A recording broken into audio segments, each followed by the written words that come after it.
कैसे करें कुमारी कन्याओं का पूजन?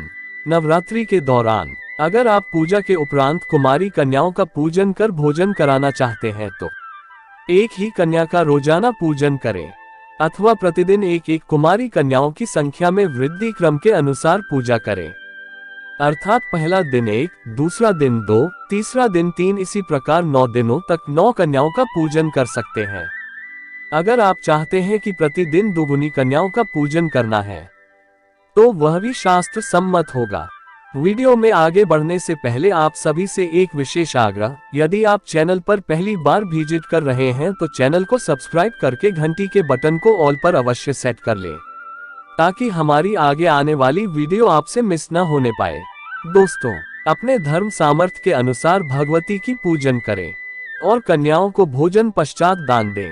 भागवत देवी पुराण के अनुसार कन्या पूजन विधि में 1 वर्ष की अवस्था वाली कन्या नहीं होनी चाहिए, क्योंकि वह कन्या गंध और भोग आदि पदार्थों के स्वाद से बिल्कुल अनभिज्ञ रहती है। कुमारी कन्या वह कही गई है जो 2 वर्ष की हो चुकी हो। 10 वर्ष से ऊपर की कन्याओं को भी कन्या पूजन नहीं करनी चाहिए। 2 बरस की उम्र की कन्या को कुमारी भगवती कहा गया है। उसी प्रकार 3 वर्ष की कन्या को त्रिमूर्ति, 4 वर्ष की कन्या को कल्याणी, 5 वर्ष की कन्या को रोहिणी, 6 की कन्या को कालिका, 7 वर्ष की कन्या को चंडिका, 8 वर्ष की कन्या को शांभवी, 9 वर्ष की कन्या को दुर्गा और 10 वर्ष की कन्या सुभद्रा कहलाती है। इससे ऊपर की अवस्था वाली कन्या का पूजन नहीं करना चाहिए, क्योंकि वह सभी कार्यों से निषेध मानी जाती है। निम्नलिखित नामों से कुमारी कन्याओं का विधि विधान से पूजन और भोजन कराना चाहिए। प्रथम, कुमारी नाम की कन्या पूजित होकर दुख तथा दरिद्रता का नाश करती है, शत्रुओं का क्षय करती है तथा धन, आयु और बल की वृद्धि करती है। त्रिमूर्ति नाम की कन्या का पूजन करने से धर्म, अर्थ और काम की पूर्ति होती है, धन धान्य का आगमन होता है और पुत्र आदि की वृद्धि होती है। जो जातक विद्या, विजय, राज्य तथा सुख की कामना करता है उसे सभी कामनाएं प्रदान करने वाली कल्याणी नामक कन्या का पूजन नित्य करना चाहिए। शत्रु का नाश करने के लिए भक्ति पूर्वक कालिका कन्या का पूजन करना चाहिए। धन तथा ऐश्वर्य की अभिलाषा रखने वाले को चंडिका कन्या का पूजा अर्चना करनी चाहिए। सम्मोहन, दुख और दरिद्रता के नाश तथा संग्राम में विजय के लिए शांभवी कन्या की पूजा करनी चाहिए। क्रूर शत्रु के विनाश एवं उग्र कर्म की साधना के निमित्त और परलोक में सुख पाने के लिए दुर्गा नामक कन्या की भक्ति पूर्वक आराधना करनी चाहिए। जातक अपने मनोरथ की सिद्धि के लिए सुभद्रा की पूजा करें। रोग नाश के लिए रोहिणी कन्या की पूजन करनी चाहिए, जो भगवती कुंवारी के रहस्यमय तत्वों और ब्रह्मादि देवताओं की भी लीला पूर्वक रचना करती है। उन कुंवारी का मैं पूजन करता हूँ, जो सत्य आदि तीनों गुणों से 3 रूप धारण करती है, जिनके अनेक रूप है तथा जो तीनों काल में सर्वत्र व्याप्त है।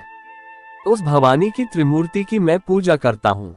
निरंतर पूजित होने पर जो भक्तों का नित्य कल्याण करती है, सब प्रकार की कामनाओं को पूर्ण करने वाली भगवती कल्याणी का मैं भक्ति पूर्वक पूजन करता हूँ।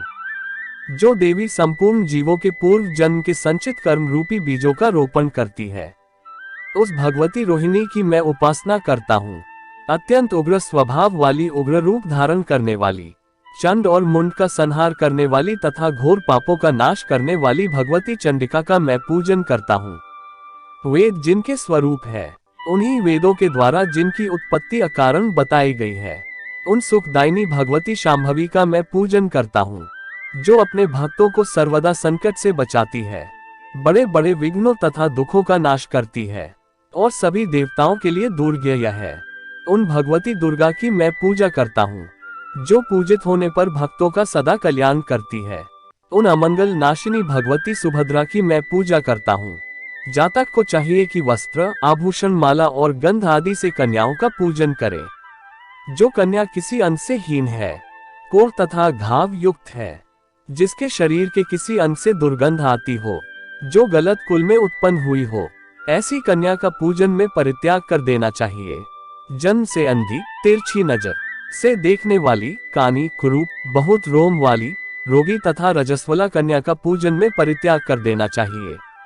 अत्यंत दुर्बल, समय से पूर्व ही गर्भ से उत्पन्न होने वाली, विधवा स्त्री से उत्पन्न होने वाली, कन्या से उत्पन्न ये सभी कन्याएं पूजा आदि सभी कार्यों से सर्वथा त्याज्य है।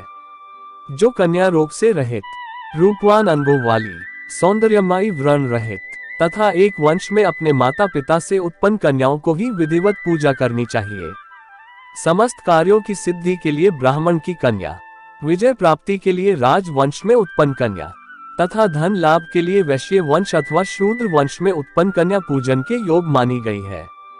ब्राह्मण को ब्राह्मण वर्ण में उत्पन्न कन्याओं की करनी चाहिए, उसी प्रकार क्षत्रियों को भी ब्राह्मण और क्षत्रिय वर्ण में उत्पन्न कन्याओं की, वैश्यों को ब्राह्मण, क्षत्रिय और वैश्य तीनों वर्णों में उत्पन्न कन्याओं की और शूद्र को चारों वर्णों में उत्पन्न कन्याओं की पूजा करनी चाहिए। शिल्प कार्य में लगे हुए मनुष्य को यथा योग अपने अपने वंश में उत्पन्न कन्याओं की पूजा करनी चाहिए।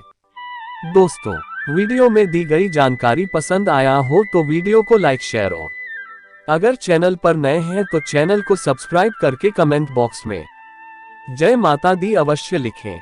धन्यवाद।